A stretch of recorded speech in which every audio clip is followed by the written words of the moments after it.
Good evening. We're glad that you guys joined us out today to Praise Chapel Fresno's live cast on Wednesdays. Still doing it solely live casted on our Wednesdays, still trying to keep in some kind of compliance with all the restrictions and recommendations that we have going. So we're glad that you guys joined us tonight, live streaming wherever you're live streaming at. Be on a phone, TV, bathroom, kitchen, I could care less. You've joined us tonight. But you can still continue to support this ministry by giving via Easy Tithe on your app on your smartphone. You can also go to praisechapelfresno.com, click the upper right-hand button that says Give, and it'll take you directly to a safe and secure website that you can give to this ministry, to this church. Continue to support the move that God is doing here. So I want to thank you guys for joining tonight. We've been kind of in this Christianity 101. It's been more of a teaching portion of it. Some people say, hey, you shouldn't be teaching in church, you should be preaching. Preaching is a mention of teaching. We're learning just more and more about the foundations of what it is we believe. So tonight's kind of a big one. It's one of the most refuted just in basic and scientific community. We're going to go over creation tonight. So going off of our first, we did the Bible, that's the Word of God. Then the second, we talked about the triune God, be the Trinity, God the Father, God the Son, God the Holy Spirit. And then today we're going to go over just the basics of creation, of what it is we believe, and also the arguments against it and other things that are happening about this. So if you want to go in depth into these things, you have to be really careful. The more that you Google things like evolution or creationism, it takes you all over the place, some wacky thoughts out there. So I really want to tell you, you have to be guarded and be sure about your faith and what you believe before you start researching into this, because it'll lead you down some dark paths. So we're going to get into this real quick. So the basics of us in creation starts off in Genesis. How appropriate, first book of the Bible. Starts off Genesis chapter 1, verse 1. Creation goes all the way up until about Genesis 2, verse 3. That's kind of the whole basis of where we build our faith on creation. So looking at the first verses of Genesis chapter 1, what you get is you kind of get this portion of what we like to think of, or what's called pre-creation.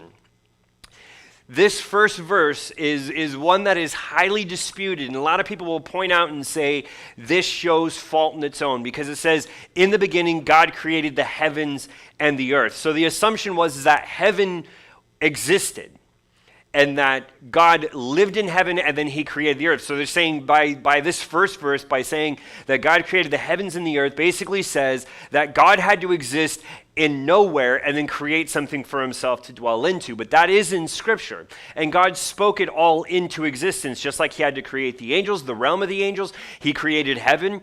It says he created the heavens and the earth. But that's called the pre-creation. So the earth is created, but then the very next portion after that, it talks that the earth was void and that the Spirit of God hovered over it. So he creates the heavens and he creates the realm of the earth. And so if you kind of pull that apart and you go into the science of it, it's God creates this supernatural realm that he exists in, that he dwells in, and then he creates the natural realm that we live in, and basically speaks everything into existence, and that's where we get the cosmos. When you start pulling the Hebrew word apart, the original Hebrew word, when it says earth, it literally translates into cosmos. Now, in their time, they may not have understood the exact universe or what was going on, but it is basically meaning that everything that can be seen was created by God. So that's our ever-expanding universe. That's everything happens in that one instant. And then once you start getting out of verse 2, you start getting into the 6 days of creation, or the 7 days if you want to talk about, but the 6 days where in Genesis 1:3, you get the light, you get day from night. God speaks the sun into existence. Then on day 2, you get the sky, the land, the seas, plants, and trees. Next day, you get the sun and the moon. The next day, you get the sea and the flying creatures. And then after that, on day 6, you get animals and you get man. And then day 7, he rests. So the Scripture does not really dictate for us how much time is going in between each one of these. Now, we put it in a term of a day, and people will argue and say, well, how long is it?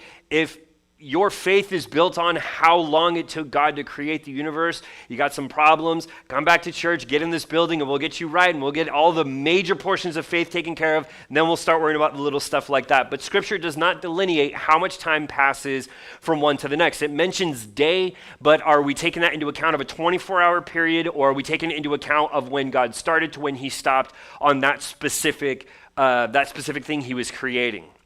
So, John, we do know this, that God and the triune God existed before all. So, in John 1:1, it says, in the beginning was the Word was with God, and the Word was God. Colossians 1:16 says, for by him all things are created, in heaven and in earth, visible and invisible, whether thrones or dominions or rulers or authorities, all things were created through him and for him. So that's just kind of like backing up that we believe that, yes, God existed before anything else ever existed, and that he spoke it all into existence. Now, there are three specific acts of creation. There were three kingdoms that were created during this whole portion. So the first is the kingdom of heaven, or it's the kingdom of heaven and earth.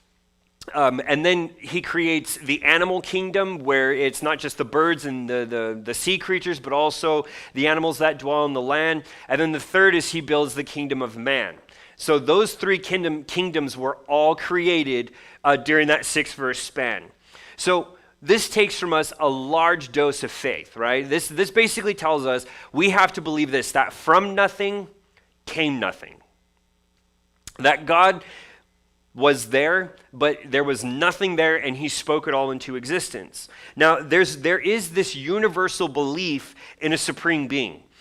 Through every religion, when it comes to, there's always this thought of a supreme being, of one they go to. Even in polytheism, their gods have different levels of authority, of power. And even atheists at that point have to convince themselves that there is no God.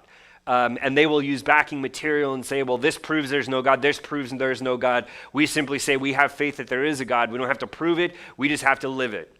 Even in science, the universe, science basically says this, the universe didn't come from nothing. But they say that with the universe expanding, they've taken that and reversed it, and they say that everything comes from what they like to call the singularity. It's a single atom that explodes and the entire universe comes from it. So does that, if that were to be proven true, does that just take away everything that we believe, everything we have our faith in? Well, no. Because whatever God spoke into existence, however it happened, God doesn't delineate that he spoke it all into existence and it stayed exactly where it was. It says God spoke and created everything. However he managed to do that, whether it was through the singularity, however, that's what it is. And again, if that's something that you're building your faith on, we got a little bit of a problem. Get back in here. We'll get you set right. So we know the universe is expanding. We also know that the universe has a time limit. So I'm not going to go in too much depth, but I'll tell you that if you want to research it, it's called the second law of thermodynamics. And that tells us that a star expands a certain amount of energy, and that energy will one day dispense, and it will no longer produce heat, energy, all the things that are needed to sustain life. So when we start talking about creationism, that's what we believe. It's called creationism. That is a monotheistic God spoke everything into existence. Now, the exact opposite of that, or something that's outside of that is the argument against it, would be what we call evolution. So evolution was first introduced by Charles Darwin about 161 years ago.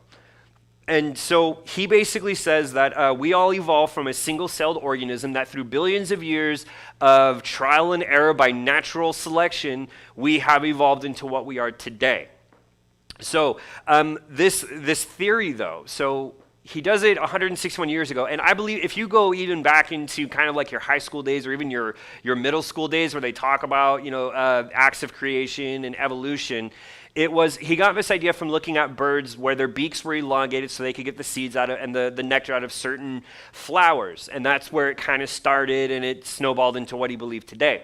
So there are 4 basic rules that this applies to. Number one is, the first rule is that each offspring is not an exact replica of its parents. True today. I have a mother and a father, and I am not an exact replica of them. Rule number 2 is there are random variations that generationally should bring an advantage to survival. So again, with the beak elongating, he's saying that was by natural selection. Nature needed their beak to elongate, so as they evolved over billions of years, their beaks elongated. Number 3 is the most beneficial variation would spread to the rest of the species. And then number 4 is a new species would be developed from the most beneficial variations. So why am I bringing this up? Because we're going to use those 4 basic rules to look back at all of humanity and look at the billions of years that have passed, and we're going to kind of use those to see what we're looking at. So human evolution to where we are today has said to take 6 billion years. The strongest argument aside from this is that we are a 96% genetic match to the chimpanzee. Now people say monkeys, it's specific to the chimpanzee. Now, looking into this a little bit further, you find out that we are about 60% matches to bananas and fruit flies. So obviously there's a lot of differentiation that happens in those percentages. Now this is something, one of the things that they looked at was that mankind, they're saying, when you look at this and you kind of brew it down, you say, what is the basic argument for evolution?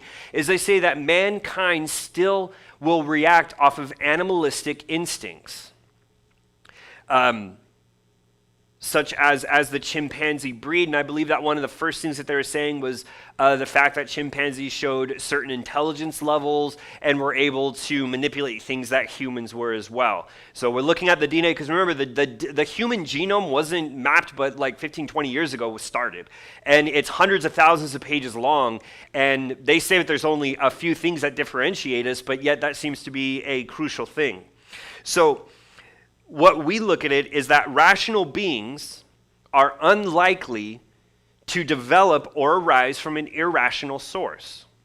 So when you talk about the evolution of a chimpanzee into someone that can organize and manage a socioeconomic platform of, let's say, an entire species that's operating off of goods and trades and services, that all that has developed through time, I understand that, but when we start going back in time, we'll start looking at things and saying, where did this stop? Now, something interesting when we start talking about genetics, where they say we're 96% genetically matched to chimpanzees, what we need to understand is that we are 99.9% genetically matched to each other. So if you were to pull each one of us apart by our genome and map it out, you would find, they say it would roughly take up by 8.5 by 11, front and side, it would take up 266,000 pages of mapping of our basic DNA that separates us aside, our genome, to show everything that we are. It would take 266,000 pages of 8.5 by 11. Now, when we start looking at each other, they say that there are basically only 500 pages that make us who we are, that are different from others. But genetically, we're 99.9% matched to one another. So when we look at that 0.1% is a significant difference from each one of us. So when you look at the 4%, don't say, wow, that's super close. We're talking hundreds of thousands of pages that are missing that should be there for us to develop the way we are. Now, when you start looking at this and you say, well, if we were from this, and this would be basically the question that would be asked, if we are from this one genetic makeup, the single-celled, why have we stopped evolving? And the basics of evolution has come down from that the human being is still evolving. But when you start looking at it, we're evolving into the fact that we have bacteria and viruses that are introduced into our system, and some of that is passed down from mother to child. Others are just acquired. So they're saying, well, we're still evolving because these bacteria alter our DNA. And while I understand that, we start to look at the missing link species, and so the scientific community says, well, we have found things where we believe that was the development or one of these lines that wasn't beneficial to our species, so it died off. But that was the latest that they found was 2.4 million years, where they say this one was the last one that we found. That's 2.4 million years. Now, if you study up how long it takes for a human being to evolve, they say it takes about 1 million years. So in the time that we're going, archaeology is only going deeper and deeper. I would assume, and I guess that would be my question to the scientific community, is why haven't we found the other two that are in between those time frames up to where we are today? So if it takes 1 million years, and that last one they found was 2.5 million years ago, what happened from the 2.5? Shouldn't we have continued to evolve from 2.5 million years to where we are today?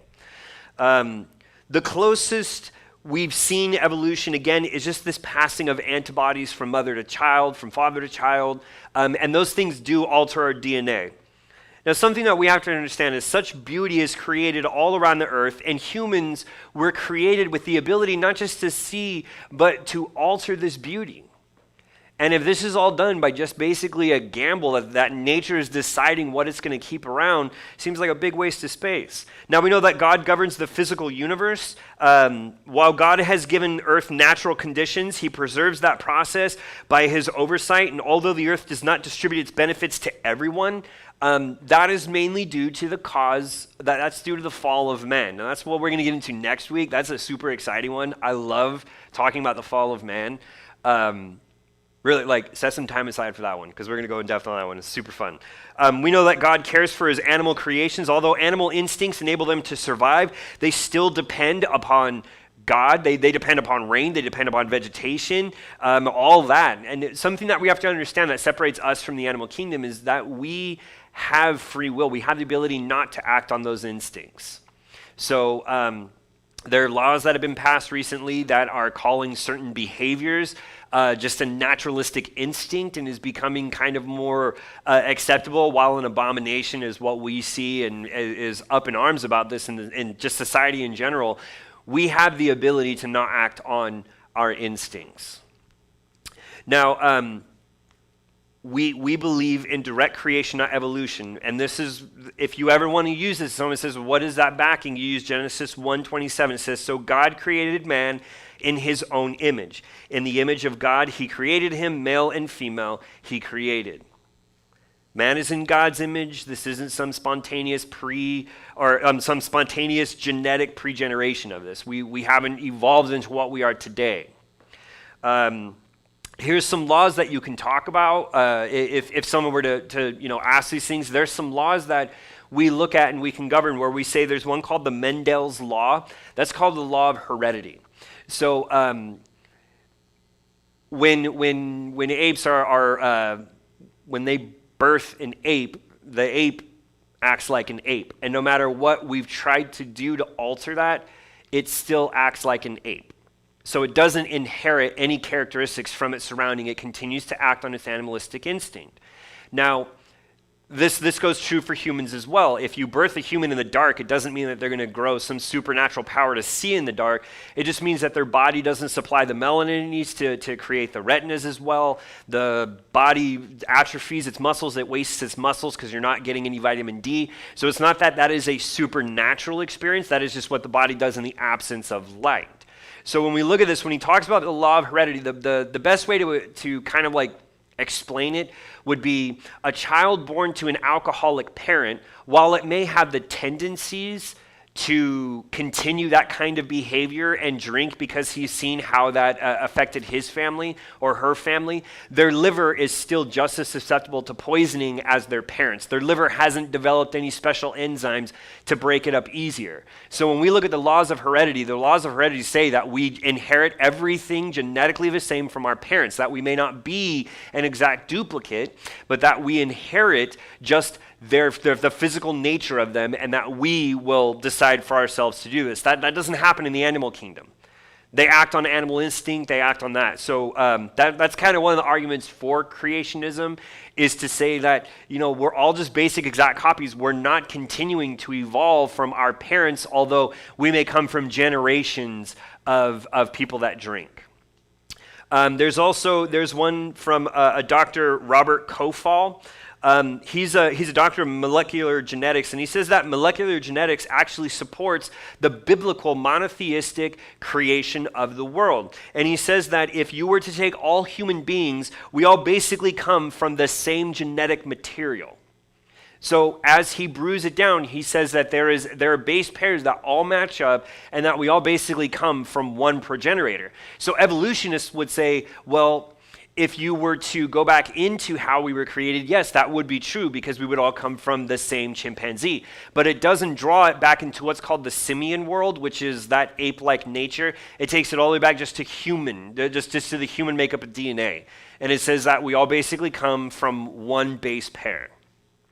Dr. Paul Brand is, I didn't study too much into Dr. Paul Brand. I looked at this from looking at animalistic instincts, and he brought it up to the fact that animals mate with their like animals. So he put it this way, in the discussion of evolution, he put it that elephants mate with elephants. Elephants do not attempt to mate with any other animal. Tiger, or like those that are in the feline world, lions and tigers and those things, they mate with their like. You don't see them attempting to mate with a pig.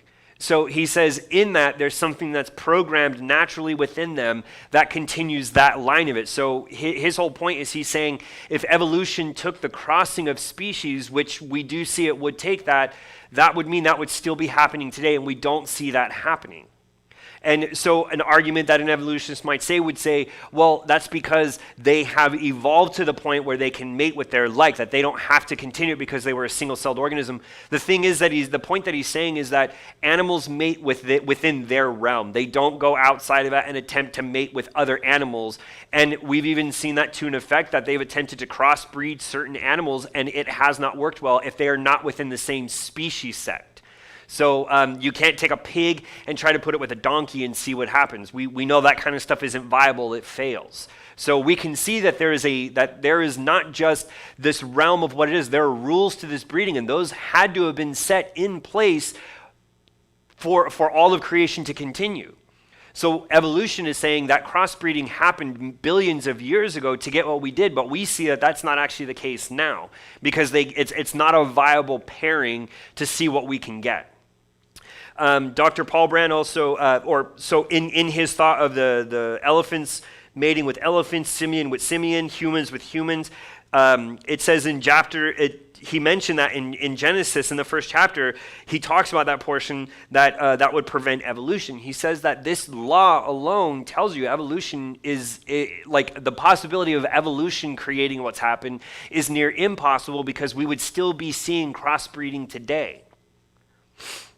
We have, this is what I thought was funny. So we have pictured evidence of humans since 1826. So that's 188 years to date. Actually, this, let's see, it'd be 191 years to date today. So we've seen 191 years of humans, and we see the same basic structure that we have for almost 200 years. Humans have carried on with the exact same basic physical structures, physique, all those kinds of things have stayed the same. Now, we show that we have paintings of mankind. We have good paintings of facial features that date back to almost 30,000 years ago. And I believe the exact date would be 32,000. It'd be 32,019 years. So we have evidence dating back 32,000 years that shows we are in the same form that we were back in these caves. And we're not talking stick figures, throwing spears and shooting arrows. We're talking about actual physical features, facial features, body physique that's painted that we can see that's 32,000 years old. We still have maintained that same structure. Evolution is not a scientific fact. It cannot be proven, and in its own, is a godless faith. It requires them to believe it. So an atheist, I would say, I don't have a faith. Evolution is real. They have faith in evolution. So they still have some kind of faith. You can still reach out to them. But divine creation, also we say it can't be proven either. It's taken on faith. We say we believe that God spoke it into existence and this is how it happened. Now, man's endless search to define his existence has created nothing but frustration. Now, get this. Evolutionists, whenever they meet these corners, whenever these kind of things happen, these theories, it causes a lot of frustration within the scientific community to answer these questions.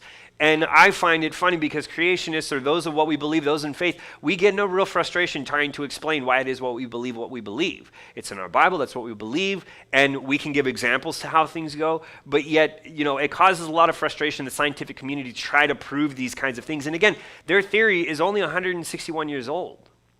We're talking back into millennia of what we believe. Theirs is relatively newer. So Oh, excuse me, my thing just messed up. We believe in a personal God who would personally design us, who has personal plans for us, who communicates with us personally, and we all have a personal will that lines up with his should we choose. So we don't believe that this is just some mistake that happens. God's higher purpose for man is evidenced by animals in which are based to act on instinct alone, while man is given free will. So no matter how much, I've put it this way to certain people that talk about this, is no matter how much you raise a bear in a contained habitat with humans, they're still a bear. And there are several lauded examples of them attempting to raise ferocious animals within it. You can look at multiple different examples of people attempting to raise wild animals into a home, and those animals have attacked them. And you would say, well, we domesticate dogs. That's true, but a dog, even given to its own instincts and not controlled, will still act out its own aggression, will still act out as a dog would. You have to housebreak them. You have to make sure they're not biting the kids, not attacking other animals, and that we do through physical training, those kinds of things. So they still act on animalistic instinct. We don't. We act on free will. We act on something that definitely separates humankind from the animal world. So if we were to look at evolution, we'd say, where does that free will begin? Does that free will begin when the species separated? Is that free will still there? People will say, well, animals can act on free will. No, they act on instinct. If you were to put water in front of an animal, it would drink it immediately. Humans, we put water in front of us. If we're not thirsty, we're not going to drink it. Most of you need to be drinking more water. Drink more water. But I'm just saying, we don't act on an animalistic instinct. We act on free will. We have a designed purpose that seems to focus us towards finding a greater purpose, finding our purpose in God, while we look at the animalistic kingdom as basically just there, and they're acting out their instincts, however they do that.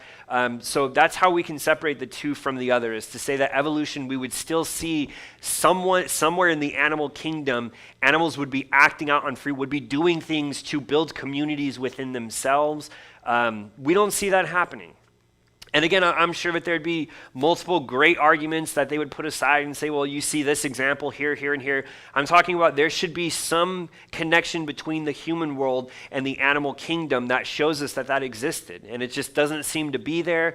They've searched back billions of years, and they really can't seem to find it either. But they'll bring up several examples of what animals do today that are very human-like, and I agree. My dog, sometimes she appears very human, and when she comes and asks me for food or asks if she can get on a bed, whatever it may be, but she's still a dog. She still acts like a dog. She smells like a dog. So she's not acting out any free will. She's following her instincts. So when as God is love, we're created to be social creatures, to love one another, and the law was given to govern social relationships. So they say that, well, mankind has something that governs how we act with one another. And we look back as far as the 10 Commandments. So those govern how man reacts to one another. Six of the 10 Commandments, or 6 of the most prominent 10 Commandments, govern how we act with one another. When man lost his communion with God, all of our other relationships began to break down. So Adam and Eve, they ruin it for everyone. They get kicked out of it. And then Adam's first son becomes a murderer. So we can see that breakdown in there. So what I'm trying to say is that God is love, and he's designed us to be social with one another, to be social creatures, to gather one another and share love. So when you get someone that's testing your faith, or they believe in evolution, it's not a case to argue with them, to say you're wrong. It's just something to explain where it is your faith. But it's also good, and I found this true, more true than anything else, is when you start getting those that believe in evolution, or those that believe in other forms of how we came to be, if you just allow them to talk, they basically talk themselves in a circle. While our faith basically kind of talks us forward and says, this is what God did, this is where we're going, and it has been that way since he spoke it into existence. Because there are things that can't be explained. I don't believe we're going to be seeing any monkeys in the next years or so. They're going to be standing up and proclaiming a faith of their own. I don't believe that's going to be happening. We haven't seen it happen for billions of years. So I'm not going to hold my breath for that kind of stuff. But it's to that point to say, we need to love one another. And yes, they may have some wild ideas. They think you have wild ideas. They think I have wild ideas. They think we're crazy for believing what we believe. But we have to love one another. God tells us to love one another. He gave us commandments back in the days that govern how we are to love one another. So don't just get upset and tell people you're wrong, you're this. We know they're wrong. Your faith tells you that God created the heavens and the earth. But however he managed to do that, And it seems kind of funny because that argument has been swept under the rug, that has come back. When we go a little bit further into creation, I'll just go into this. Look up the Higgs boson. The Higgs boson particle. It got some fame in a movie at one point where they called it the God particle. But even someone like Stephen Hawking explained that without this thing that they believe exists, some force that is holding everything together, we would just spread apart, but they say it's not God. They'll say, well, yeah, there was a singularity, and you say, okay, who put that there? It wasn't God. That's all they know. When you look at the Higgs boson, when you look at what they like to call, there is a force that is holding everything together in perfect harmony, but they can't say where it came from, but they'll say, we definitely know it's not God. And that's okay. We still love them. You still try to get them into the kingdom of heaven by just explaining to them what it is we believe, how we believe it, and asking questions. A lot of evolutionists, those are really prepared to argue, and they get kind of thrown off when we just love and say, tell me what it is you believe. Tell me how it happened. And then ask questions. Where did this missing link go? Where did these 2.4 million years, why haven't we seen any new species that have happened? Why don't we see it happening today? Why aren't animals crossbreeding to create stronger animals? Why don't we see that happening within humans?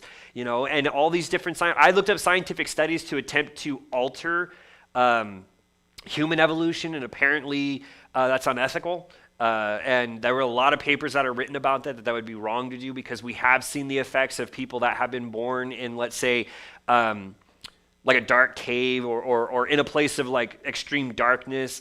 They're severely malformed, but it's just because of the lack of vitamin D. That's not evolution. That's actually like degrading their body. So just remember that we're not here to argue with people. We're not here to tell them they're wrong and we're right. We're here to spread love, spread the love of Christ, and to say this is what we believe, and if you don't believe it, I'm still going to love you anyway. I'm still going to love you right into the kingdom of heaven, but I am going to stand on my faith, and I'm not going to let you try to deter me, you know. And again, science just means knowledge. It doesn't mean anything other than that. Bible, you know, we believe in faith, they believe in knowledge. You should have as much knowledge as possible about how to put your foot forward and say, this is what I believe, and that's what we're hoping these kinds of classes are doing for everyone. So I thank you guys for joining in tonight, wherever you're joining in at, however you are. Thank you for doing it. Give us a like. Anything, share our statuses, and again, you can continue to support this ministry by, you know, easy tithe on your smartphone, or you can go to praisechapelfresno.com, which you can click the upper right-hand corner. It'll take you to a webpage that you can give safely and securely, or you can continue to drop off your tithes, your offerings, your checks here at the church. We'll make sure they get to the appropriate personnel to get deposited in a timely manner. We thank you guys for joining us. Thank you for allowing me into your homes. We'll see you guys on Sunday, 10 a.m. Love you. See you then.